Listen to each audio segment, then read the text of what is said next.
অনেকেই আমাকে প্রশ্ন করে থাকেন যে রোজা রেখে কি আমরা ব্যায়াম করতে পারবো? আমি বলবো অবশ্যই করতে পারবেন। কেননা রোজা রেখে মানুষ কিন্তু মাটি কাটে, রিক্সা চালায়, ভ্যান চালায়, কৃষিকাজ করে। তাহলে কেন ব্যায়াম করতে পারবেন না? আমি বলবো ব্যায়ামটা অবশ্যই ইফতারের আগে করবেন। এই সময় অতিরিক্ত চর্বি নরম হয়, ওই সময় ব্যায়াম করলে অতিরিক্ত চর্বি বার্ন হবে, গ্রোথ হরমোন আসবে।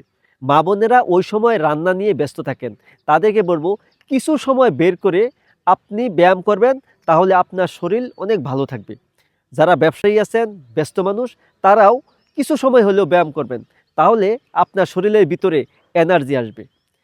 লাইফস্টাইল সংক্রান্ত আরও যদি পরামর্শ চান তাহলে ফলো করুন আমার ফেসবুক পেজ এবং YouTube channel Ruhul Amin natural health centre.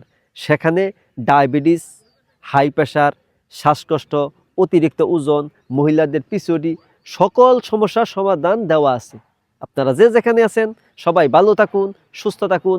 আসসালামু আলাইকুম রহমতুল্লাহি ওয়া বারাকাতুহু।